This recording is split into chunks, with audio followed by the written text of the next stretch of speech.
हम लोग इस समय इंडियन कॉन्स्टिट्यूशन एंड पॉलिटी में कहाँ हैं? पार्ट 1 में है। पार्ट 1 संविधान का भाग एक जो कि क्या है? संघराज्य क्षेत्र के नाम से जाना जाता है, जिसमें कुल आर्टिकल की संख्या कितनी है? 4, यानी कि कहाँ से कहाँ तक? 1 to 4 है। हम इसके एक आर्टिकल को देखेंगे कि किसमें क्या प्रावधान है, क्योंकि यह भारतीय संविधान का पहला भाग है।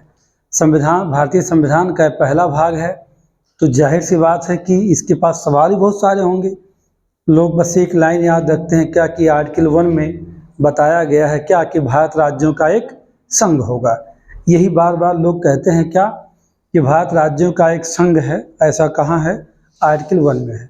आपसे ये कहा जाए कि नाम और टेरिटरी ऑफ इंडिया जो बातें की जाती हैं, यानी अगर ये कहा जाए आपसे कि संघ का नाम और राज्य क्षेत्र कहाँ है, तो आर्टिकल 1 में है।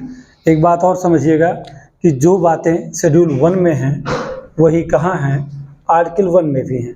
जो बातें शेड्यूल 1 में हैं, यानी संविधान की 12 अनुसूचियों में से पहली अनुसूची में जो बात इस संघराज्य क्षेत्र की बात करता है, यानी शेड्यूल 1 संघराज्य क्षेत्र की बात करेगा, तो आर्टिकल 1 भी किसकी बात करेगा? संघराज्य क्षेत्र की बात करेगा। वहीं जब आपसे ये कहा जाए कि भारतीय संविधान का कौन सा ऐसा भाग है जो संघराज्य क्षेत्र की बात करता है, संघराज्य क्षेत्र की बात कौन करेगा? पार्ट 1 करेगा। जो बातें पार्ट 1 में है P1, वही आर्टिकल 1 और वही कहाँ है? शेड्यूल 1। ये तीनों बातों को आप समझिएगा कि कहाँ हैं। जो बातें पार्ट 1 वही सेम, कोई डिफरेंट नहीं आने वाला है। बशर्ते बस इतना है कि आपको समझना होगा क्या कि आर्टिकल 1 to 4 में क्या क्या बातें कही गई हैं, अब आपके प्री एग्जाम के लिए कौन सी वो बातें हैं जो बहुत ही महत्वपूर्ण हैं। तो सबसे पहले हम फिर देखते हैं आर्टिकल 1 को। आर्टिकल 1 की बात किया जाए तो आर्टिकल 1 में कुल कितने क्लाज हैं? 3 उपखंड हैं।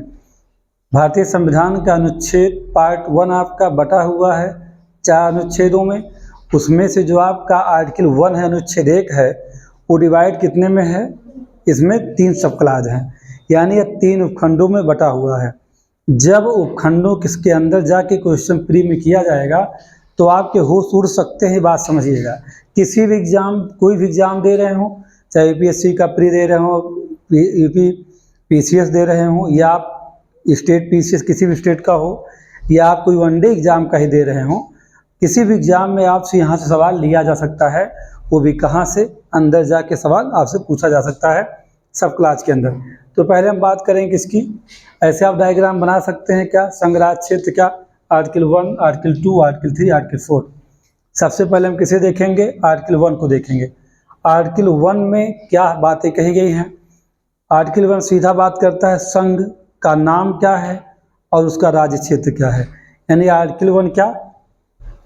आर्टिकल 1 संघ का नाम और क्या? उसका राज्य क्षेत्र। जब आपसे सवाल किया जाए कि आर्टिकल 1 की टाइटल क्या है, तो आप बताएंगे संघ का नाम और राज्य क्षेत्र। सीधा सीधा आप ही बताने वाले हैं। अभी आप लोग अपनी किताबें पढ़ना बंद कर दीजिए। अगर कोई नोट्स बना रहा हो तो वो भी नोट्स बनाना बंद कर दीजिए, है ना। अगर आप नहीं, आप बना सकते हैं। यहाँ क्लास में बैठे कोई नोट्स बना रहा हो, मान ली छूटा हुआ है, तो लिख लीजिएगा। रूम पे बहुत ऐसे मौके मिलते हैं कि फ़ोटो लिए जाके लिख लीजिएगा, है ना। और यहाँ आप पढ़िए नहीं, आप ध्यान से समझिए और क्रॉस क्वेश्चन करने की कोशिश करिए। ये बात जानिए, मौन होना मतलब समझते क्या है? आत्महत्या करने के समान है। कभी भी चलती क्लास में अगर आप पूरी क्लास में मौन रह गए तो मान लिया जाएगा या तो आपको सब कुछ आता है और या तो आप निहायत ही गपच्चू व्यक्ति हैं। एक नया वर्ड है गपच्चू, फैजाबाद से है ये शब्द। इसको जीआई टैग हम लोग करवाएंगे इसे, क्योंकि ऐसा ही शब्द है कि जल्दी मिलेगा नहीं आपको भारत में, है ना, न संविधान मिलेगा। तो बहुत ध्यान समझिएगा। यानी कि आर्टिकल 1 में क्या है? संघ का नाम है और उसका राज्य क्षेत्र है। संघ का क्या नाम है? ये बातें कहाँ कही गई हैं? आर्टिकल 1 में। संघ का नाम क्या है बताओ साथ में। संघ का नाम क्या है? हाँ, संघ का नाम यही तो है, यही तो बादशाह का नाम कहाँ दिया गया, आर्टिकल 1 में। यानी आर्टिकल 1 का शीर्षक क्या है, आपसे किया ये पूछा जाए भारतीय संविधान के अनुच्छेद 1 का शीर्षक क्या है, तो संघ का नाम और राज्य क्षेत्र, उसका तो मैं जोड़ दिया हूँ आपको समझने के लिए,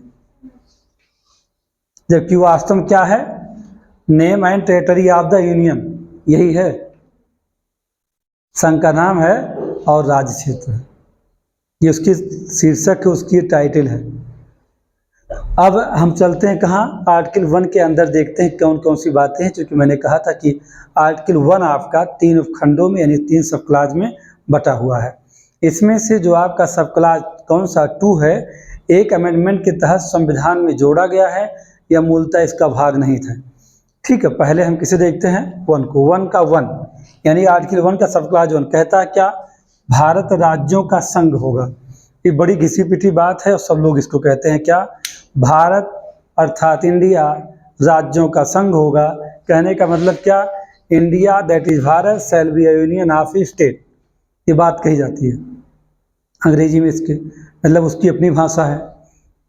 तो इसमें जब कहा जाता है कि भारत राज्यों का संघ होगा, यानी कि इसमें 2 लोगों की बात की जाती है, सामान्य राज्य भी हैं और यूनियन की, जो वैसे राज्य जिनसे मिल करके क्या बनेगा, ये एक संघ सा राज्य बनेगा, यानी यूनियन स्टेट बनेगा। यानी कि भारत आपका यूनाइटेड स्टेट नहीं है, राज्यों का एक संघ है, यानी राज्य जितने इसमें शामिल हैं सभी का कैसे, सभी का जुड़ाव कोई समझौता नहीं है, ये विलय का परिणाम है। जो मूलतः इसमें थे तो थे ही, जो बाद में कुछ रियासतें जुड़ी हैं किसमें, भारत में, तो समझौते के द्वारा नहीं आई हैं, उनका विलय कर दिया गया है। यानी सब क्या, सब्लिमेशन बोलते हैं अंग्रेजी में उसे, हाँ सब्लिमेशन बोलते हैं ना, इसमें ऐसा मिक्स कर दिया गया है कि अब बाहर निकल नहीं सकते हैं। यानी जो भारतीय राज्य हैं वो कभी भी अलग नहीं हो सकते हैं, नहीं तो यूपी बिहार पश्चिम बंगाल जैसे राज्य जैसे हैं जो अलग होना चाहते हैं। यूपी में बहुत सारी समस्याएं हैं और खासकर पश्चिम बंगाल अगर ऐसा मौका पा जाए तो कल भारत से अलग हो जाए, है ना, कुछ ऐसे राज्य हैं हमारे इस देश में, तो ये चीज़ें नहीं हैं। यानी अब दूसरी बात है कि ये आर्टिकल 1 सब क्लाज 1 क्या कहता है, कहता है कि जो राज्यों का संघ है वो क्या है, भारत यानी इंडिया भी नाम उसका है और क्या नाम, भारत भी है। यानी संघ का नाम कहाँ मिलता है, आर्टिकल 1 सब क्लाज 1, जबकि इसकी टाइटल ही क्या है, संघ का नाम और राज्य क्षेत्र, आर्टिकल 1 का। ये बात आप अच्छे समझिएगा। अब दूसरी बात क्या है कि यहाँ एक सवाल उठता है कि जो इंडिया और भारत दोनों शब्दों को क्यों रखा गया, तो इसके पीछे का कारण ये है कि इंडिया जो शब्द है ना, मैंने यहाँ थोड़ा सा मामले को उलट दिया है ना, ऐसे आप इसको समझेंगे, ये ऐसे है ना। तो जो इंडिया शब्द का प्रयोग किया गया है, इंडिया शब्द क्या कि आधुनिक विश्व में भारत की भूमिका क्या होगी, इसके वो स्पष्ट करता है इंडिया शब्द। यानी इंडिया शब्द जो दिया गया है उससे इसके पीछे के अगर मेंस को आप पढ़िए, आपसे पूछा जाए कि भारत का अनुच्छेद 1 सब भारतीय संविधान में ऐसा कौन सा कारण है कि इंडिया और भारत दोनों की बात करता है, यानी 2 नाम क्यों देता है, उसके पीछे क्या तर्क है, आप पक्ष में उसके उत्तर दीजिए, यानी तर्क सहित उत्तर दीजिए। तो बहुत टफ सवाल हो जाता है। अगर वो चाहे तो मेंस का ऐसा क्वेश्चन बना करके आपका ब्रेन पूरी तरह हैंग करवा सकता है, ये समझिएगा। अगर मेंस की तरफ जाइए तो कौन सा ऐसा कारण है या कौन सा ऐसा तर्क है जिसकी क्या तर्क आप देंगे कि इंडिया नाम होना चाहिए था और भारत होना चाहिए था। संविधान सभा के सदस्यों के दिमाग में ये बात क्यों आई कि उन्होंने दोनों को रखा, इंडिया को रखा और भारत को रखा। एक लाइन क्या लिख दिया, इंडिया दैट इज भारत, बस इसी में लिख के फुर्सत दे दिया। लेकिन आपको पढ़ने के लिए मजबूर कर दिया कि बेटा अगर यूपीएससी क्वालिफाई करना है या किसी स्टेट पीसीएस क्वालिफाई करना है तो भाई देखिए आप सावधान हो जाइए, बी अलर्ट, क्योंकि आपके सामने ऐसा सवाल हो सकता है।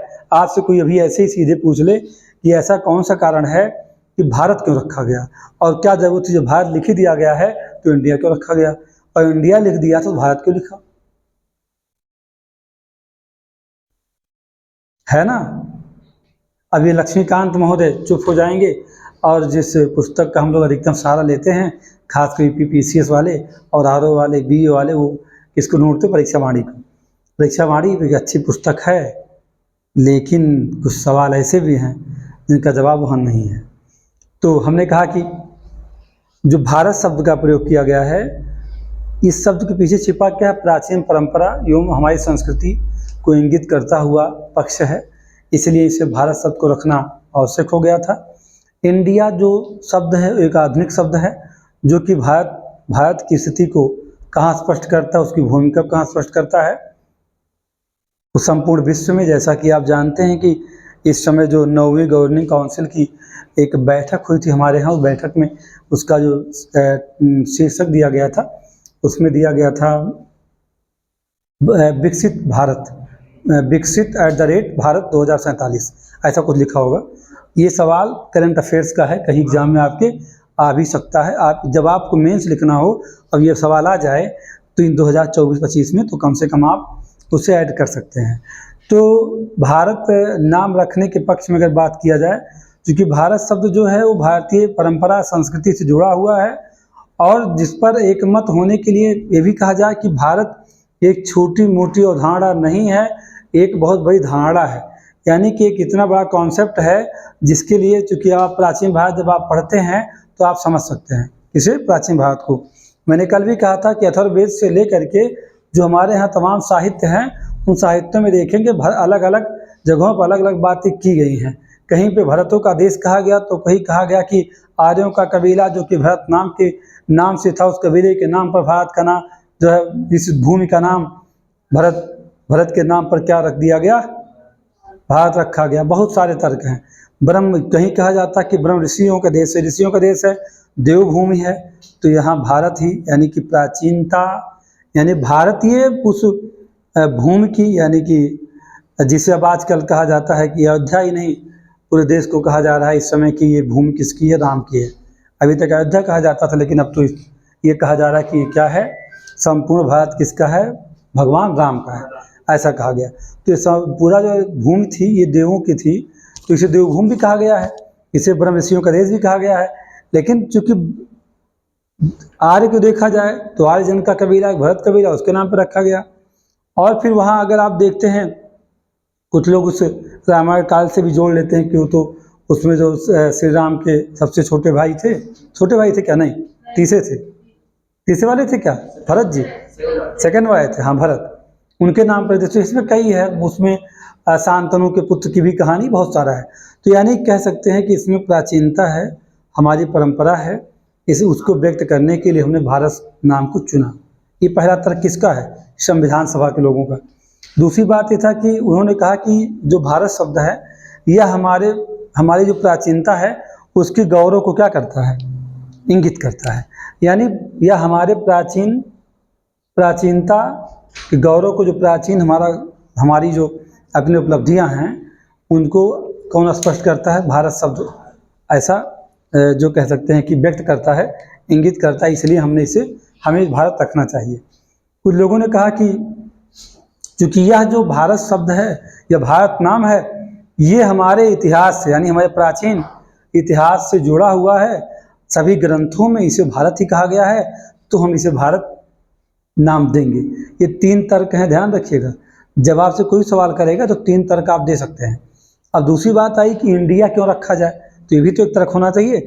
तो लोगों ने कहा कि नहीं, आधुनिक विश्व में भारत की भूमिका को स्पष्ट करता हुआ शब्द कौन है? इंडिया है। लोगों ने कहा कि यह जो हमारी संविधान सभा ने कहा कि इंडिया रखने के पीछे कारण हमारी आधुनिक सोच है, यानी हम क्या आधुनिक सोच रखते हैं, इसलिए इस भूमि को हम क्या नाम देंगे? इंडिया देंगे। यानी आधुनिक सोच की वजह से इसका नाम इंडिया रखा गया, ये तर्क दिया गया। दूसरा कहा कि इंडिया नाम से ही विश्व में हमारी पहचान वर्तमान में बनी हुई है। कब? चूंकि संविधान लिखा जा रहा है कब? 9 दिसंबर 1946 के बाद। आप 20वीं सदी में लिख रहे हैं ना, 20वीं शताब्दी में आप लिख रहे थे उसको ना, संविधान को। तो जब आप 20वीं शताब्दी में लिख रहे थे तो उन्होंने कहा कि इस समय हमारी पहचान किस नाम से है? इंडिया के नाम से है। ये तर्क दिया था संविधान सभा के मेंबरों में जब बहस चल रही थी। फिर ये भी कहा गया कि जो संयुक्त राष्ट्र संघ है या विभिन्न अंतर्राष्ट्रीय संगठन हैं, वहाँ पर जो हमारे नाम का प्रयोग किया गया है, इंडिया किया गया है। अभी G20 में मोदी जी ने हर जगह भारत लिखा था, लेकिन उनके सामने भी एक समस्या आ गई थी कि भारत तो आपने लिख दिया, लेकिन कहाँ कहाँ नाम बदलेंगे, कहाँ कहाँ बदलेंगे। ऐसा तो नहीं कि प्रयागराज, इलाहाबाद को प्रयागराज कर दिया गया, गए रेलवे स्टेशन पेंट मार दिए, हो गया स्टेशन के ऊपर। ऐसा तो हो नहीं सकता, क्योंकि हमारा इतिहास जो, वहाँ तो हम जाके बदल सकते नहीं। जहाँ इंडिया शब्द का प्रयोग कर दिया गया है, उसे हम पेंट करके बदल नहीं पाएंगे, उससे बड़े खर्च आएंगे, बदलना मुश्किल होगा। इसीलिए क्या किया गया, उस मामले को ही ठप कर दिया गया। अब संविधान सभा ने भी सोचा कि जितने भी अंतर्राष्ट्रीय समझौते हुए, कहा कि ब्रिटिश हुकूमत ने भी हमारे लिए समझौता जो किया है, या हम जो समझौता कर रहे हैं अन्य देशों के साथ, उन समझौतों में हम किस शब्द का प्रयोग कर रहे हैं, इंडिया का। तो इंडिया को रखा जाना बहुत जरूरी है। तो बेटा ये दो रीजन हैं, क्या, दोनों के अलग अलग तर्क हैं। यही कारण है कि दोनों का नाम रखा गया, इंडिया भी रखा गया और भारत भी रखा गया। ये बात समझिएगा। तो जो संविधान सभा ने निर्णय किया, तो कहा गया कि पहले किसका नाम रखें, ये भी सवाल उठता है। कह रहा भारत राज्यों का संघ होगा, और जो अंग्रेजी पढ़ते तो कहते हैं इंडिया दैट इज भारत। ऐसा कौन सा कारण था, ऐसा क्यों किया गया? ये क्यों नहीं कह रहे थे कि भारत ही इंडिया है? कह सकते हो क्या, कहो, कह सकते हो क्या? हाँ भाई, कह नहीं सकते क्या, कहिए। तो यहाँ बात ये थी कि दोनों खुश हो जाएं, इंग्लिश वाले भी और हिंदी वाले भी। समझे क्या? हिंदी पढ़ोगे तो सबसे पहले कौन आएगा, भारत आएगा। इंग्लिश पढ़ोगे सबसे पहले कौन आएगा, इंडिया आएगा। ये बात ध्यान रखिएगा। आर्टिकल 1 जब भारत का नामकरण करता है, भारत का नामकरण करता है, संविधान का नहीं, गलती मत सोचिएगा। संविधान का नाम अनुच्छेद 1 नहीं बताता है, वह भारत का नामकरण करता है, इस भूमि का नामकरण करता है। तो अगर आप हिंदी में देखेंगे तो भारत पहले आ जाएगा, अंग्रेजी देखेंगे तो इंडिया पहले आएगा और भारत बाद में आएगा। समझ गए अब आप? समझे? और ये भी समझ लिए क्यों नाम रखा गया था। तो अब कहाँ हम चलते हैं, आर्टिकल 2 पर देखते हैं।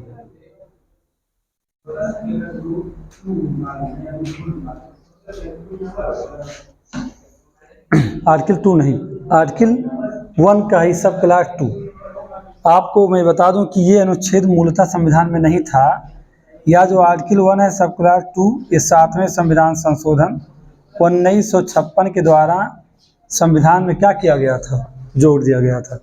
पहले ये नहीं था। इसमें कौन सी बातें हैं, दो में एक ही बात कही गई, क्या, यानी आर्टिकल 1 सब क्लास 2 में सीधे कहा गया है कि जो अनुसूची 1 में है वही इसमें होगा।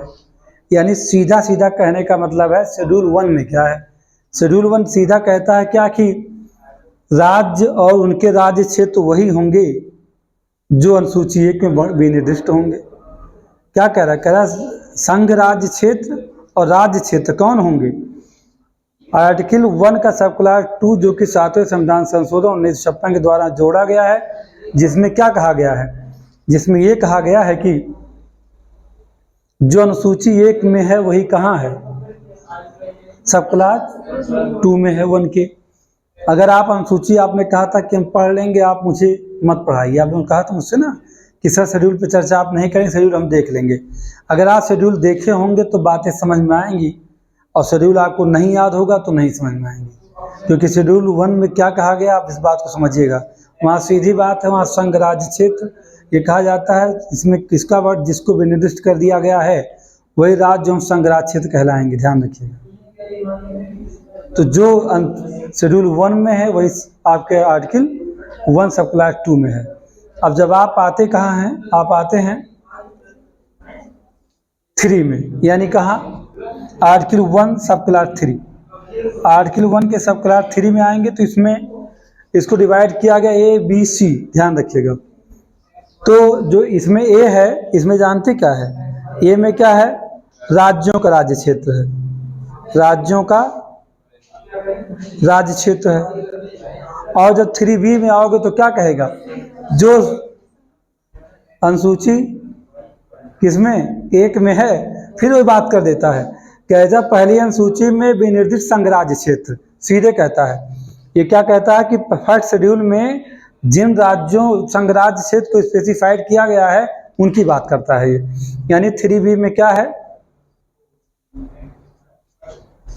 संघराज्य क्षेत्र है। और वो संघराज्य क्षेत्र कौन से हैं जो कहाँ भी निर्दिष्ट हैं? अनुसूची 1 में। फिर क्या कहता है? आप 3C में आते हैं तो 3C कहता है कि ऐसे राज्य क्षेत्र जो अर्जित किए जाएं और भारत में समाविष्ट कर दिए जाएं। यही तो बात है, इतनी सी बात। ये इतनी बातें आपको पूरी तरह हमेशा क्या होनी चाहिए? याद होनी चाहिए। अब हम किसे देखते हैं? आर्टिकल 2 को। अनुच्छेद 2 की अगर बात किया जाए तो जो हमारे संविधान की उसकी मूल भाषा है उसमें कहा गया है क्या कि संसद विधि कोई ऐसी बना सकती है। मतलब संसद विधि द्वारा ऐसे निर्बंधन, ऐसे शर्त जिन्हें वह ठीक समझता है। क्या? संसद विधि द्वारा ऐसे निर्बंधन, ऐसे शर्त जिन्हें वह ठीक समझता है,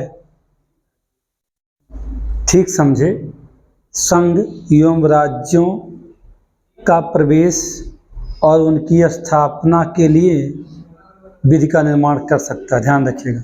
यानी कि किसी नए हमारे शब्दों में कहा जाए, सिंपल वर्ड में, किसी नए राज्य का निर्माण करना हो या किसी नए राज्य की स्थापना करनी हो या किसी नए राज्य का भारत में प्रवेश करवाना हो, यानी नए राज्य का भारत में प्रवेश करवाना या नए राज्य की स्थापना करने से संबंधित जो विधि बनाने की शक्ति है वो राज्य विधानमंडल के पास बिल्कुल नहीं है। वो किसके पास है? हमारी संसद के पास है। यही बात कौन कहता है? आर्टिकल 2 कहता है। इतनी ही बात वहाँ कहा गया। क्या कहा गया? यानी आपका जो आर्टिकल 2 है वो किससे संबद्ध है? वो संबंध रखता है नए राज्यों के निर्माण से और जो है नए राज्यों के प्रवेश या स्थापना से। यानी एडमिशन और इस्टेब्लिशमेंट ऑफ न्यू स्टेट कहाँ है? आर्टिकल 2 में है। ध्यान रखिएगा। कभी कभी ये खेल आपके साथ और है कि जानते हैं प्री एग्जाम में आपसे जो आपका हिंदी मतलब हिंदी मीडियम में शब्द लिखे होंगे वहाँ पर भी क्या लिख दिया जाएगा? इसी को हिंदी में लिखा जाएगा, एडमिशन और इस्टेब्लिशमेंट क्या न्यू स्टेट कर दिया जाए, कामा लगा कर दिया जाएगा। यानी ये जो आप नए राज्यों का प्रवेश स्थापना पढ़ के हिंदी में बैठे हैं वो रहेगा ही नहीं। इंग्लिश में तो रहेगा इंग्लिश, हिंदी में भी इंग्लिश के उस प्रोनाउंसिएशन जो उच्चारण का शब्द है उसे हिंदी में लिख के आपको फंसा दिया जाएगा। इसलिए इसकी टाइटल को जानना ही चाहिए। आर्टिकल 2 की टाइटल यानी शीर्षक क्या है? एडमिशन और इस्टेब्लिशमेंट ऑफ न्यू स्टेट, यानी नए राज्यों का प्रवेश या स्थापना से संबंधित कौन है? अनुच्छेद 2 है। हमने कहा संसद को यह शक्ति है। संसद, समझिए, संसद ऐसे निर्बंधनों या शर्तों जो चाहता है, निबंधन मतलब कि आपको कह सकते हैं कि कुछ शर्तों के अधीन रख सकता है ना, आप पे कुछ ऐसा अपवाद में रख सकता है आपको ला करके।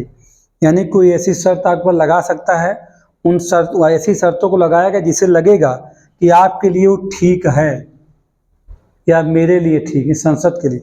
तो उन निबंधनों के अधीन क्या करेगा? एक वो क्या साधारण बहुमत द्वारा संसद में एक विधेयक पारित करेगा और उसके द्वारा क्या करेगा? नियम बना देगा, कानून बना देगा। यानी विधि निर्माण करने की शक्ति किसके पास? संसद के पास है। सीधी बात अगर आपसे मैं ये करूं कि नए राज्यों का निर्माण हो या भारत में नए राज्यों का प्रवेश हो और किसके संबंध में विधि बनाने की शक्ति किसके पास होगी? संसद के पास। राज्य विधानमंडल पर बिल्कुल नहीं होगी। राज्य विधानमंडल का यहाँ कोई रोल नहीं है। तो आप कहेंगे सर ये बताइए नए राज्यों का प्रवेश से क्या मतलब है? इसका सीधा मतलब ये है कि नए राज्यों का प्रवेश मीन्स ये है कि पहले से ही गठित है, पहले से संगठित इकाई, यानी पहले से बना हुआ है, वो बाद में नहीं बनाना है। जैसे कि सिक्किम की बात करोगे, सिक्किम ऐसे ही तो था। भारत में क्या किया गया है? सिक्किम का प्रवेश करवाया गया है। हमारे संविधान में एक अनुच्छेद और था, आपको बता दूं मैं। आर्टिकल आप 2 को पढ़ते हैं लेकिन आप आर्टिकल 2A को मत भूलिएगा। एक आर्टिकल 2A भी था जिसका संबंध किससे है, सिक्किम से है।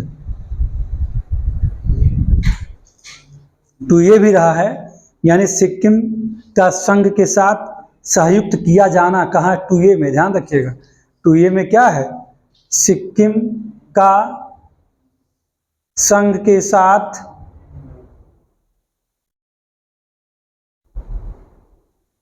संयुक्त किया जाना। आपसे ये कब पूछ लिया जाए कि जो है संविधान के अनुच्छेद 2A में क्या रहा है पहले, तो भी आज हराम हो गए, यानी किससे संबंधित है, सिक्किम से। तो बात ये थी कि जो 35वां संविधान संशोधन है, आप जानते होंगे इस बात को, 35वां संविधान संशोधन 1974 जो कि लागू हुआ था 1975 में। ध्यान रखिएगा, मैं बोल क्या रहा हूँ, मैं कह रहा हूँ आपसे क्या, 35वां संविधान संशोधन 1974। तो आप टेंशन में मत आइएगा, ये 35वां संविधान संशोधन अधिनियम जो है वो कब का, 1974 का है। लेकिन यह प्रभावी कब हुआ था, ये प्रभावी हुआ था 1975 में, समझे अब आप। तो कहीं कहीं क्या कहा जाता है, क्योंकि 1 मार्च 1975 को यह प्रभावी हुआ था। आने वाले आपके जितने एग्जाम प्री के होंगे, इस बात की पूरी संभावना बनती है कि सिक्किम का संघ के साथ संयुक्त बना दिया गया और अनुच्छेद 2A को रिपील या निरसित कर दिया गया। ऐसा अधिनियम कब लागू हुआ, क्या बात है, अब तक 1975 के घूम रहे थे। ध्यान रखिएगा, यह ऐसा अधिनियम कब जो है प्रभावी हुआ, ये प्रभावी हुआ है 1 मार्च 1975 को। अब ऐसे सवाल होंगे स्टेटमेंट में, यानी कि इसका नज़ारा की बार UPPCS 2024 के प्री में देख सकते हैं। अब आने वाला UPSC हो चाहे स्टेट पीसी, किसी भी स्टेट में आपके साथ खेल हो सकता है। आप UPPSC का कोई भी एग्जाम दे रहे हो, ये समझिएगा आपको ऐसे क्वेश्चन आपके एग्जाम में हो सकते हैं। आप रट के घूम रहे हैं, 1975 में 35वें संशोधन के द्वारा ऐसे ऐसे हो गया, आप कहानी रट के घूमिए, कोई फर्क नहीं पड़ता है।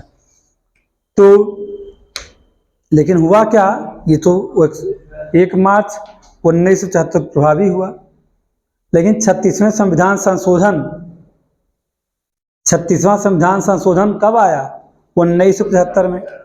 उसके द्वारा क्या कर दिया गया, किसे निश्चित कर दिया गया, संयुक्त होने की बात। यानी ध्यान रखिएगा, अनुच्छेद 2 में संसद को यह शक्ति है कि वह नए राज्य का भारत में प्रवेश करवा दे। तो नया राज्य उसमें कौन था, सिक्किम एक पहले से संगठित इकाई थी, ठीक है। उसे भारत का संयुक्त राज्य कब बना दिया गया, जानते हैं आप, 1 मार्च 1975 को बना दिया गया था। ध्यान रखिएगा, ये बात समझिएगा। जो 35वां संविधान संशोधन है 1974 का, उसने सिक्किम को भारत का क्या बना के रखा था, संयुक्त राज्य। बाद में क्या कर दिया गया है, 36वें संविधान संशोधन 1975 के द्वारा सिक्किम का भारत में पूर्णता विलय कर दिया गया और यह आर्टिकल 2A वहीं पर पूरी तरह निरसित हो गया, यानी 2A था। और ये पावर किसको कहाँ मिली थी, ये पावर मिली थी किसे, संसद को। हमने कहा ना कि ये पावर संसद के पास थी, ना कि ये पावर विधानमंडल के पास है। नहीं, कोई निकलना ही नहीं चाहेगा, मत सोचिएगा, कोई निकलना ही नहीं चाहेगा, कहेगा हमको स्वतंत्र रहने तो मैं इसी में खुश हूं।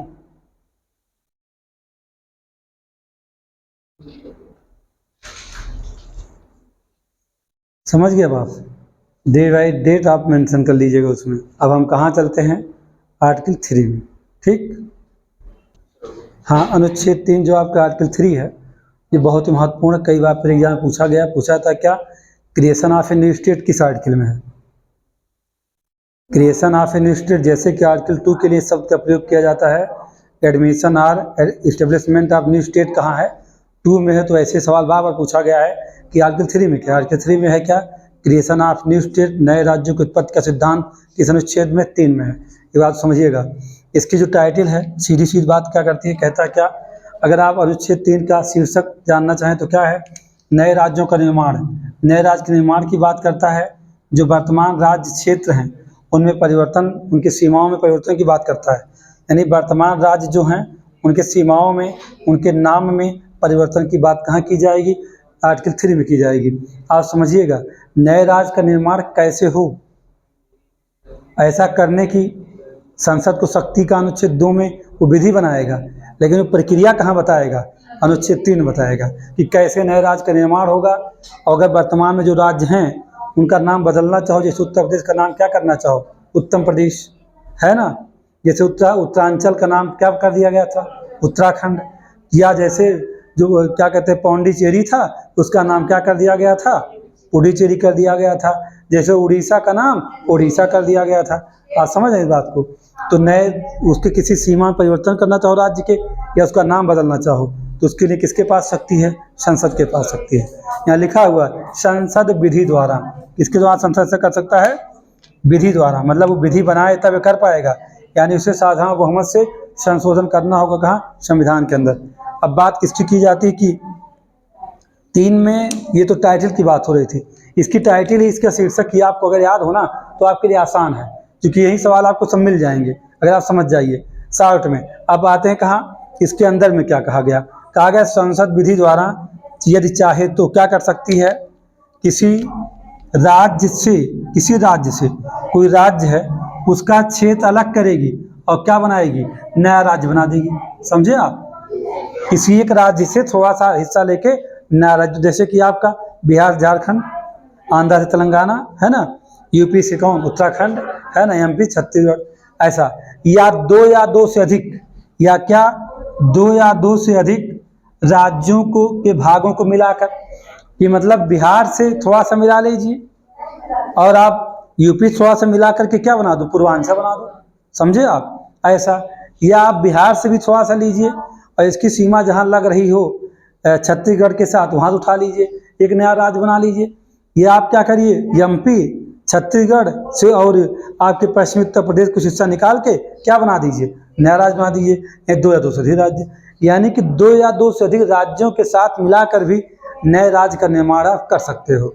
जहाँ सीमा सटती हैं 2 या 3 राज्यों की, वहाँ नया राज्य बनाया जा सकता है, क्योंकि जो सीमावर्ती क्षेत्र होते हैं वह विकास से क्या होते हैं, उपेक्षित होते हैं, और प्रशासनिक दृष्टि से वहाँ चीज़ें नियंत्रित नहीं हो पाती हैं, ऐसा किया जा सकता है।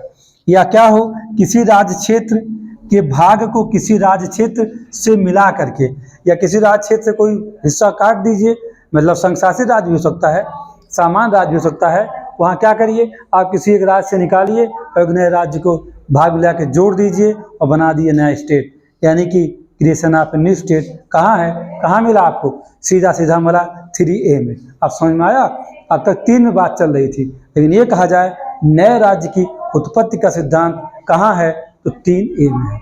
अब समझे, सब क्लास में जब पूछा जाएगा तो 3A में है, नहीं तो सीधा 3 ही पूछा जाता बार बार। NDA CDS का कोई एग्जाम देता हो तो ये समझ सकता है कि वहाँ ऐसे सवाल पूछे जा चुके हैं, जिसकी बात मैं कर रहा हूँ आपसे, वहाँ ऐसे सवाल हो चुके हैं। अब यहाँ 3B में आते हैं। 3B में क्या है, आर्टिकल 3 सब क्लास B में देखिए क्या है, किसी राज्य क्षेत्र की सीमा को बढ़ा सकता है कौन, संसद विधि बना करके बढ़ा सकती है। यानी राज्य क्षेत्र की सीमा को बढ़ाना, मानी कि यूपी में 75 जिले हैं, लगा कि नहीं बिहार गोपालपुर जिला लाओ, गोपालगंज है, गोपालपुर नहीं है, उसको लाओ देवरिया के साथ जोड़ देते हैं, वो विकास उसका बिहार नहीं कर पा रहा है, तो ऐसा हो सकता है बिहार का बलिया जिला, यूपी का बलिया जिला है, उसको बिहार ही में जोड़ दिया जाए। नहीं समझे क्या, मतलब कि क्षेत्र को बढ़ा दीजिए। अगर लगा कि किसी से घटा सकते हो, घटाओ कैसे, किसी राज्य का हिस्सा किसी राज्य में जोड़ोगे तो अगले राज्य से सीमा घटेगी ना, विभाग तो घटेगा, ये कर सकते हो आप। और क्या, राज्य की सीमा में परिवर्तन, जहाँ तक इसका हेडलाइंस है आप देख ही रहे हैं, उसके नाम में परिवर्तन, यानी नाम बदलना हो, सीमा परिवर्तन करना हो, किसी राज्य के क्षेत्र की सीमा को घटाना बढ़ाना हो, बढ़ाने की कहाँ है प्रक्रिया, 3B में है संसद के पास। और 3C में क्या घटाने का है, 3D में क्या है, सीमा में परिवर्तन करेगा और नाम कहाँ बदलेगा, 3 में। ध्यान रखिएगा इस बात को, अनुच्छेद 3 के अंगा में ये बात कहा गया है नाम बदलने का। अगर ऑप्शन में क्या लिखा हो कि निम्नलिखित में से किस अनुच्छेद के द्वारा संसद किसी भी राज्य का नाम बदल सकती है, अब ऑप्शन ए क्या हो, आर्टिकल 3 लिखा हो, और वहीं पर क्या लिखा हो, आर्टिकल 3A लिखा हो, और लास्ट में लिखा हो सी, ए और बी दोनों, है ना, और उसके बाद डी लिखा हो, इनमें से कोई नहीं। अब आप समझिएगा कि तब आपको यात्रा करने की सी के साथ। अगर ऐसा ना लिखा गया हो, यहाँ लिखा गया हो 4 और यहाँ लिखा गया हो क्या 1, तो आप 3 के साथ जाएंगे, मुझे पूरा विश्वास है, लेकिन 3 के साथ जाना नहीं चाहेंगे, जबकि सही आंसर क्या है, 3 है। घटा ऐसे सेम हो सकता है, घटाने बढ़ाए के एक साथ दे देगा वो, 3B 3C 3D देगा, फंसा देगा आपको, 3 देगा ही नहीं, क्या करेगा वो, सीधा सीधा क्या, निम्नलिखित में से किस अनुच्छेद के द्वारा संसद किसी भी राज्य के सीमा में परिवर्तन कर सकता है, तो आपको सामने क्या होगा, आर्टिकल 3B देगा, ऑप्शन ए बना देगा इसको, और ऑप्शन बी में क्या रख दिया, 3B रख दिया सीधा, ऑप्शन सी में क्या रखा आपका 3 का जो है सी कर दिया, और उसके बाद क्या डी ऑप्शन जब रखा तो कहा 3 का डी है, लो नहीं कर दिया, कुछ भी कर दिया, आपको फंसा लिया। ऐसे सवाल क्या इजी रह जाएंगे, इजी नहीं है, ये समझिएगा। पढ़ने वालों की संख्या अब कम नहीं है, आप अगर स्मार्ट स्टडी नहीं करते हैं, शॉर्ट वीडियो देखते हुए और मोबाइल चलाते हुए अपने वो से और उनसे बात करते हुए पढ़ रहे हो, तो भाई मेरे तैयारी मत करिएगा, अपने आप को धोखा मत दीजिए, बिल्कुल आप किसी लायक नहीं बनेंगे। ऐसे ही अब अंदर से पूछेगा, ऊपर नहीं रहेगा, बस होने दीजिए। दोबारा यूपीएससी को होने दीजिए 25 में, और 24 पीसीएस प्री उत्तर प्रदेश में होने दीजिएगा, यूपी पीसीएस में। अब की बार यूपी में जितने भी एग्जाम होंगे आपको अकल आ जाएगी वहीं पर कि पेपर कैसे बनते हैं, उसका नज़ारा इस बार दिखेगा, इसको हल्के मत लीजिएगा। अगर आप सोचते हैं कि हर 30 मिनट पे हम इंस्टाग्राम, फेसबुक और क्या बोलते हैं भाई उसको, व्हाट्सएप और क्या होता है, ट्विटर, यूट्यूब, सबके साथ खेलते रहेंगे और बीच बीच में अपने उनसे भी खेलते रहेंगे, तो तुम ऐसे खिलाए जाओगे ना कि तुम्हें कोई बचा नहीं पाएगा। ये कड़वा है। और बीच में अगर तुम खेले इधर उधर तो ऐसा ये खेलेगा कि हमेशा तुम 1 नंबर से फेल रहोगे। 1 नंबर बबुआ 1 नंबर से फेल हो गए थे, गलत, झूठे कहीं के। तुम्हारे साथ तुम अकेले 1 नंबर से नहीं फेल हुए थे, तो जिस कतार पे तुम खड़े हुए 1 नंबर से फेल हो, वहाँ कम से कम 15 से 20 हज़ार लड़के खड़े हैं, तो अकेले में तुम नहीं फेल हो कि वेटिंग लिस्ट जारी कर दिए तुम अंदर हो जाओगे। गुमराह मत बनिए, उसके साथ पढ़ रहे हो, सो के पढ़ रहे हो, मज़ा लेते हुए पढ़ रहे हो, तो नहीं भैया कुछ नहीं होगा, मत जाइए इस फील्ड में। ये इसी सिविल नहीं, आप वनडे के लायक भी नहीं रहेंगे, इतना जानिएगा। वहाँ भी अब गुजारा नहीं है। सबसे आसान गैंगमैन, ट्रैकमैन, खल्लासी, ग्रुप डी की जॉब होती है, सबसे ईजी मानी जाती है, उसके लायक भी नहीं बन पाएंगे, ज़्यादा क्या बताऊँ। इसलिए उससे जो स्लो पॉइजन है, शॉर्ट वीडियो छोड़ दीजिए। शॉर्ट वीडियो जो बना रहा है उसके अकाउंट में 5 साल बाद पैसा ही पैसा है। अब आपके अकाउंट में कछु नहीं है, आपके पास अकाउंट ही नहीं है तो क्या मनाए, आपके पास कुछ रहेगा ही नहीं, आप अकाउंट खुलवाने के लायक ही नहीं रहेंगे। और जो शॉर्ट बना रहा था वो रेंज रोवर से आएगा और बिग बॉस में से बुलाया जाएगा। आप कोई गांव का कोई ग्राम प्रधान और आपके वार्ड का सभासद भी कभी आज़ादी के दिवस में और संविधान दिवस में नहीं बुलाएगा। आप सोचिए कौन सी इज्जत रहेगी। बन जाओगे शॉर्ट वीडियो स्क्रॉल करते करते करते करते करते खुद शॉर्ट हो गए, ओहो, समाज में आपकी सम्मान इज्जत नहीं रह जाएगी। अंतर्गत और कई बंधन बढ़ गए, कहानी खत्म, स्वाहा। अंदर की बात कर रहे हैं, इसलिए अच्छे समझिएगा, ये बहुत गहराई की बात मैं किया हूँ। आर्टिकल 3 ABCDE आपको याद होना चाहिए, इसकी हेडलाइंस याद हो, बहुत मज़ा आ जाएगा। समझ में आई बात मेरी। इसके साथ कुछ परंतुक लगे हैं और एक्सप्लेनेशन, स्पष्टीकरण है, जिस पर चर्चा हम आगे करेंगे। क्योंकि प्योर तब हम कहाँ जाएंगे, पूरा मेंस की जब बात करेंगे नए राज्यों की उत्पत्ति के सिद्धांत की, तो हम चर्चा आपसे जरूर करेंगे। आर्टिकल 4 में अगर बात किया जाए तो ये देखते हैं क्या कि बड़ा ही पावरफुल आर्टिकल है 1 to 4 में से 4। क्योंकि यह संसद को संशोधन यानी कि जो संविधान में संशोधन करने की प्रक्रिया है उसी से संसद को बरी कर देता है। यानी कह सकते हैं कि संसद ही सर्वोच्चता की ओर बढ़ती है। यानी नए राज्यों का निर्माण करना या नाम बदलना, उनके परिणामिक, उनके पूरक, उनके आनुषंगिक जितने भी कानून बनाए जाएंगे राज्य के निर्माण के लिए, वहाँ पर संसद का एकाधिकार है। तो एकाधिकार मतलब क्या हुआ? यानी संसद क्या बन गई? सर्वोच्च हो गई। आर्टिकल 4 ऐसा करता है। यहाँ राष्ट्रपति की भूमिका जरूर है, लेकिन राष्ट्रपति किसी की बात सुनने के लिए बाध्य है ही नहीं। नहीं समझे आप? देखिए क्या, जब किसी 2 और 3 में, दो संविधान के अनुच्छेद 2 और 3 के अधीन कोई भी विधि बनाई जाएगी, पहले समझ लीजिएगा, अगर आर्टिकल 2 और 3 के अधीन कोई विधि बनाई जा रही है तो कहाँ बनाई जा रही? आर्टिकल 4 है, तो 4 में क्या है कि कहा जाता है कि 2 और 3 के अधीन जितनी भी विधियां बनाई जाएंगी, यानी क्यों, उस संशोधन को अनुच्छेद कितना, आर्टिकल 368 अनुच्छेद 368 के तहत संशोधन नहीं माना जाए। यानी कि संसद यहाँ क्या बन गई है? सर्वोच्च हो गई है। अब यहाँ विधानमंडल तो अधिकार है ही नहीं। अब 2 और 3 में अगर आप नए राज्य का प्रवेश करवाना चाहते हैं, स्थापना करवाना चाहते हैं, या नए राज्य को निर्माण करना चाहते हैं, जाकर के कहाँ, आर्टिकल 3 में क्रिएशन ऑफ न्यू स्टेट, जहाँ पर 2 या 2 से राज्य से निकालोगे, इसका चर्चा हम आप पहले भी कर चुके हैं थोड़ी देर पहले। तो ऐसा करने के लिए अगर आप कोई कानून बना रहे हैं तो संशोधन कहाँ कहाँ करना पड़ेगा? पहली अनुसूची में करोगे भाई, क्योंकि वहाँ क्या है, संघ राज्य क्षेत्र है ना, तो आपको शेड्यूल 1 में भी अमेंडमेंट करना पड़ेगा। और चौथी अनुसूची में क्यों करना पड़ेगा? चौथी अनुसूची में राज्यसभा सीटों का आवंटन है, तो वहाँ भी आपको करना पड़ेगा संशोधन, या उन सबके अनुपूरक के रूप में, यानी कोई अनुपूरक संशोधन करना होगा, उसके संबंधित कोई उसके बहुत ही संलग्नित या कोई ऐसी चीज जो अलग नहीं हो सकता, आपको साथ ही करना पड़ेगा।